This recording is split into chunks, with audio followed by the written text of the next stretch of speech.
Ruslan. One of the things I've been talking about for a couple of weeks is this idea that the lies that have been told to a lot of us Christians and those of us that are kind of forced in a corner politically and needing to acknowledge King Trump, right? And one of the big lies in all of this that I think comes up all the time is there's three main ones. They're called, they're enabling lies. The left hates you, and once you dead, this is the end of free speech as we know it.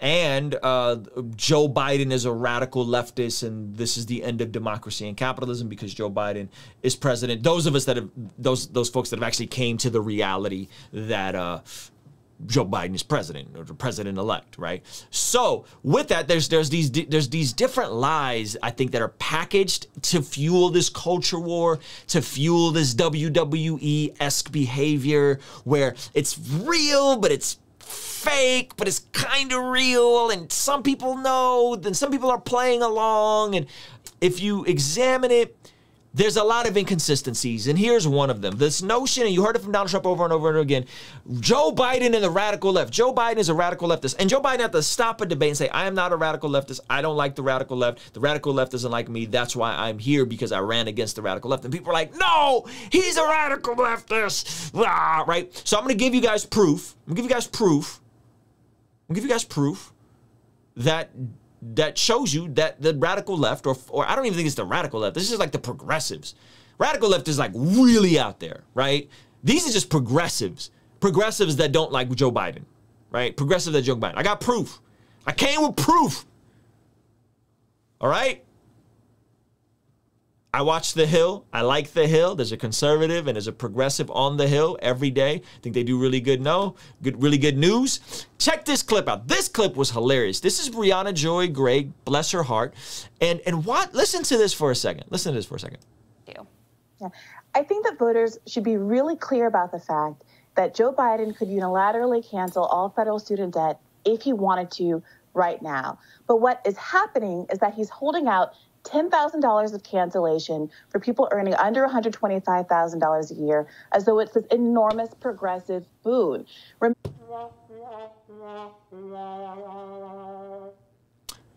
If you didn't hear, just listen to what she's saying.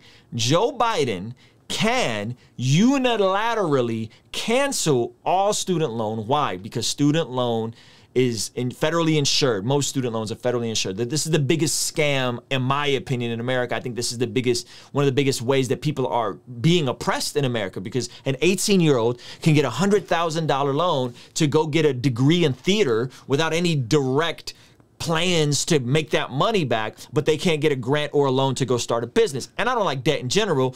And as you guys know, some of my story, I paid off $45,000 in debt, student loan debt, car notes, across 18 months. Me and my wife did, right? And so here you go. And she's saying, hey, he can cancel student loans, but he's choosing not to. What does the left want? What do the progressives want? There's some of you guys in here now. They want all student loan debts to be canceled. I don't think that's a good idea. I think if you took the loan out and you signed, yes, it was predatory. Yes, it was wrong. This is why I tell people all the time, don't go into student loan debt in general.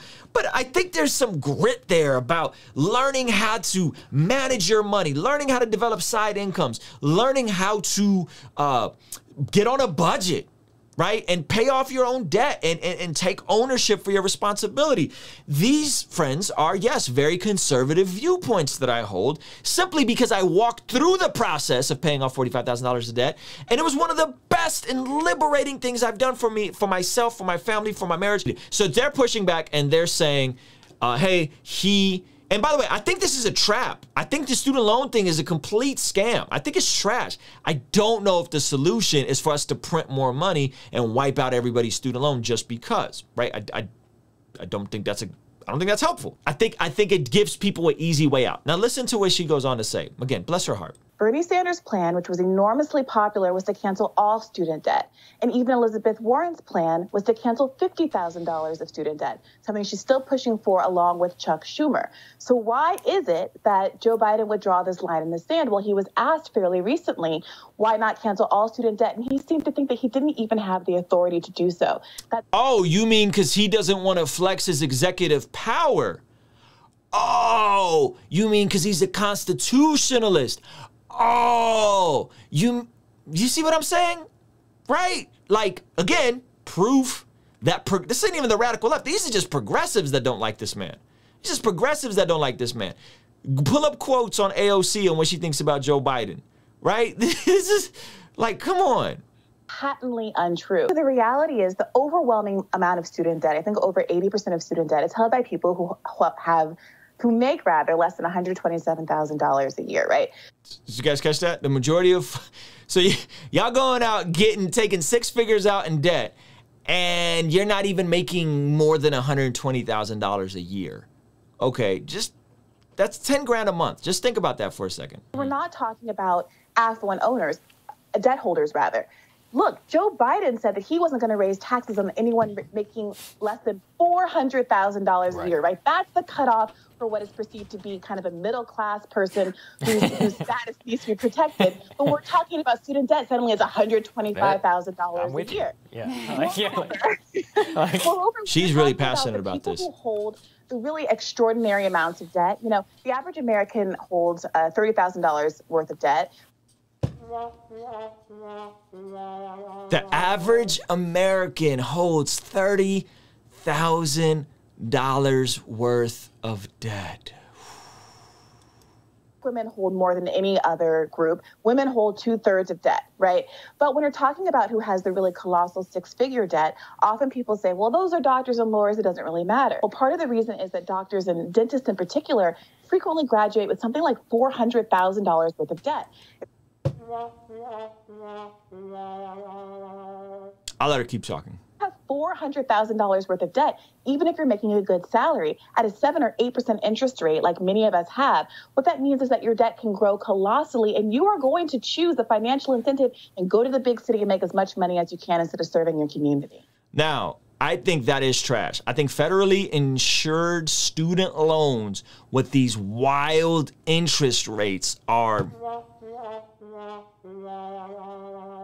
they're terrible. Don't go into debt, guys. If you can, don't do it. Don't go to community college for the first couple years. Don't do it. I promise you, it's not worth it. We should never forget the fact that 15 million Americans have lost their employer-based health care over the course of the pandemic. We should not forget the fact that many people are only staying afloat because of student loan forbearance, and they're terrified about what's going to happen in the new year if they suddenly have to start paying $200, $500, or like me, $2,300 a month. She said what? Or like me, $2,300 a month again. $2,300 a month. Listen to me. That's hundreds of thousands of dollars. This isn't about judgment. This is not about judgment. Don't get this twisted. This is about making life choices in a predatory system that keeps people slaves to these loans. So I'm sorry that she's in debt. And for her sake, I would love for him to wipe out her debt. That's a lot of debt.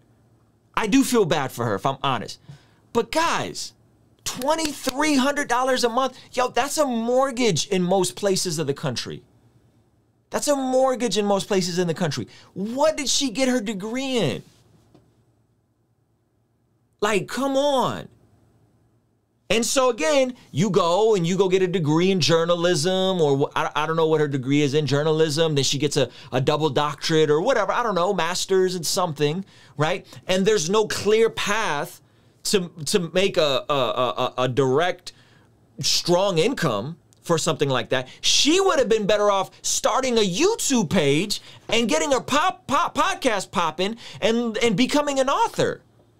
She's clearly articulate. She's well-versed. She knows her stuff. You know what I'm saying? Like she's on the hill.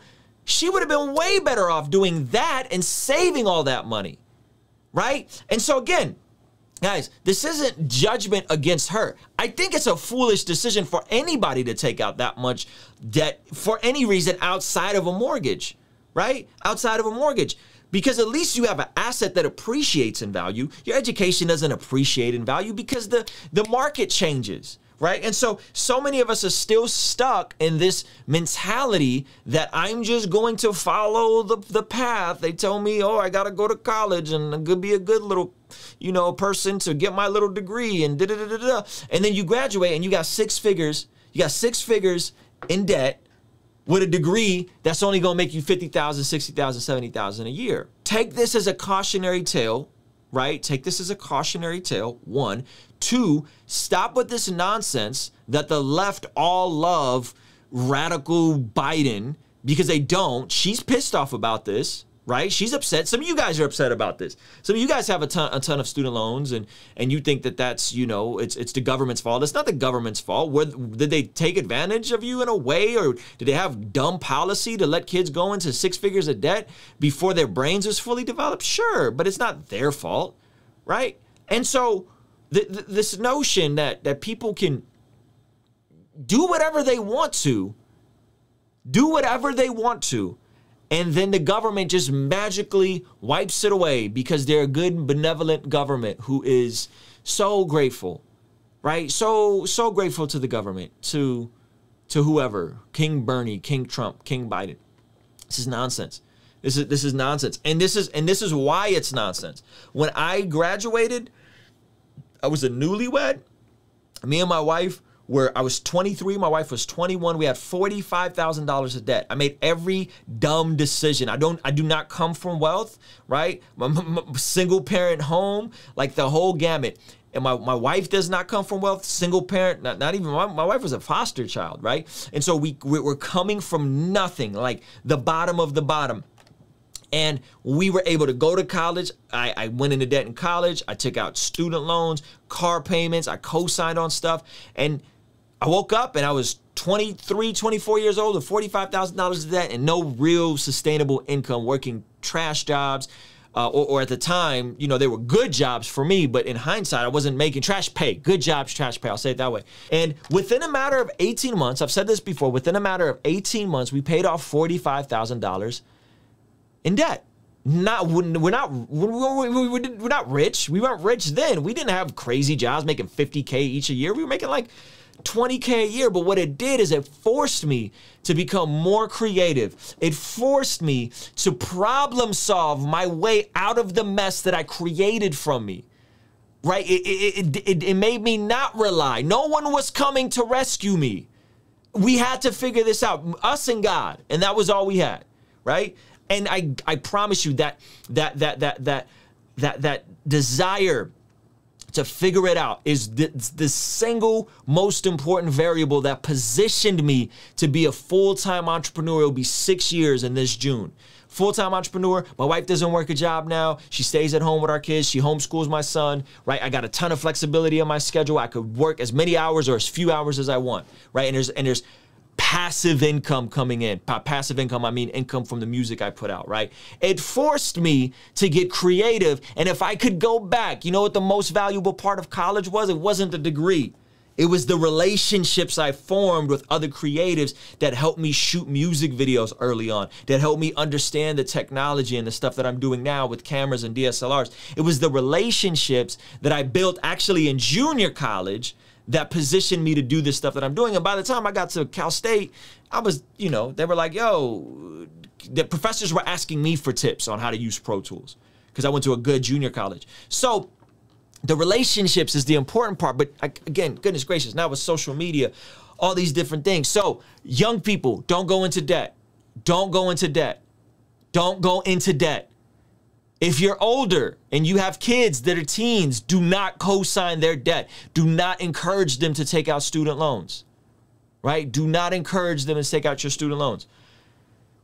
This is a trap, yo. This is a trap. And I don't know who's ultimately at fault, But I do know that the best thing for me was taking responsibility and saying, hey, I'm in a mess. For where my income was at the time, I think we were making like 21, 22,000 a year. I knew right away if I want to get out of debt in 2 years, 3 years, that was my initial and our projected goal was like 2 years. I need a bigger shovel. If I want to get out of this, if I want to get out of this thing, I need a bigger shovel. I got to dig myself out. I got to get a bigger shovel. And so sure enough, guess what I had to do? I had to develop a bigger shovel. I had to die to the entitlement.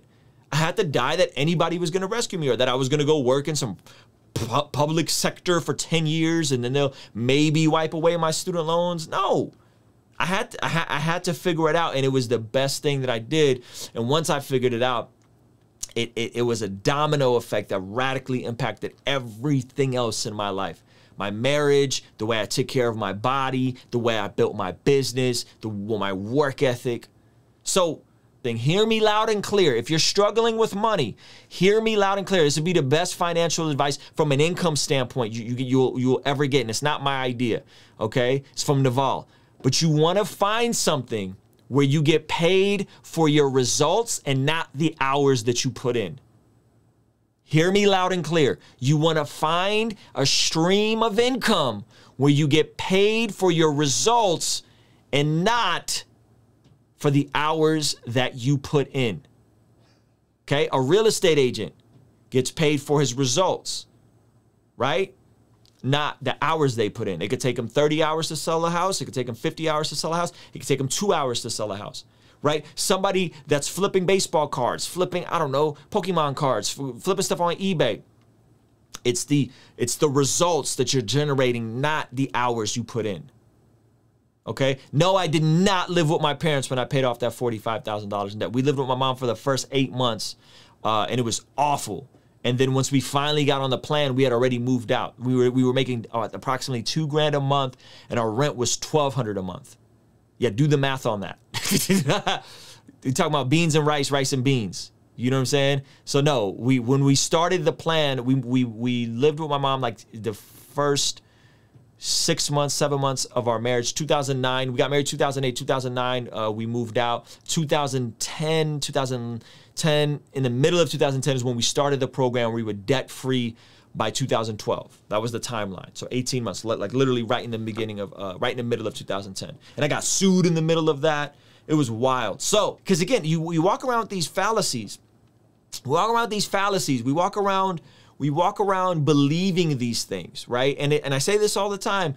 What you believe will determine how you behave. If you believe that you can never pay off $150,000 or $100,000 in student loans, then, hey, you will act accordingly, right? But if you're like, yo, I'm finna knock out, I don't care if it takes me 5 years. I'm done with this.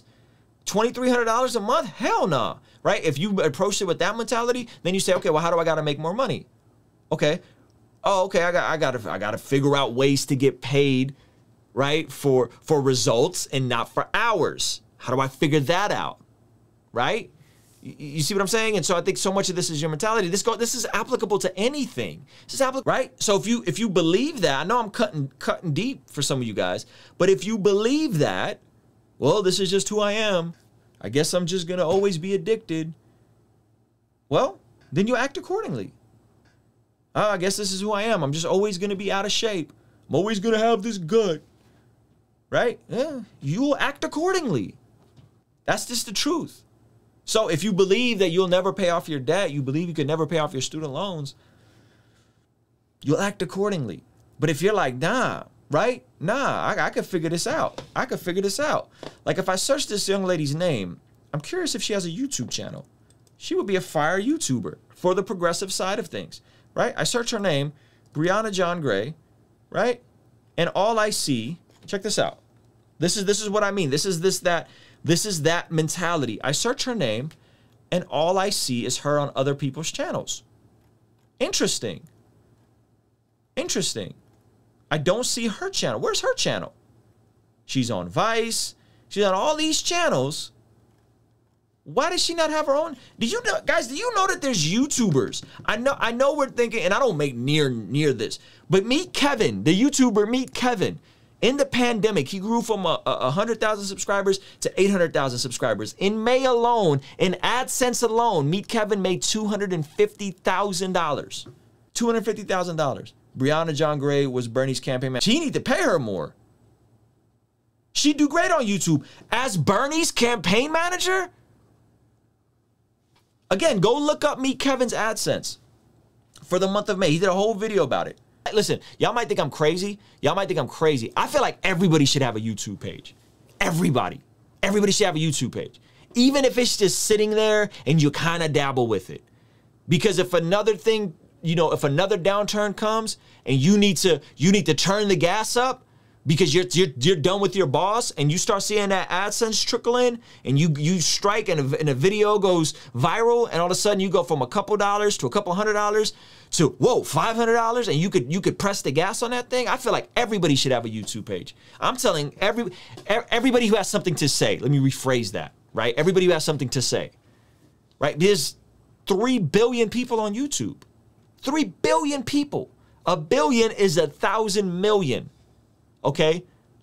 1 billion is 1,000 million. That's a lot of people. Kingstream Entertainment. Ruslan. Conversations front of the fireplace. All of my mistakes how do I erase? Wanna operate at a higher pace. Birth pains causing the body to dilate. On a first name basis with the worst pain facing. Moments in isolation. See, I was hoping I would do this to get more family time. A busy mind and worried heart, is this not what I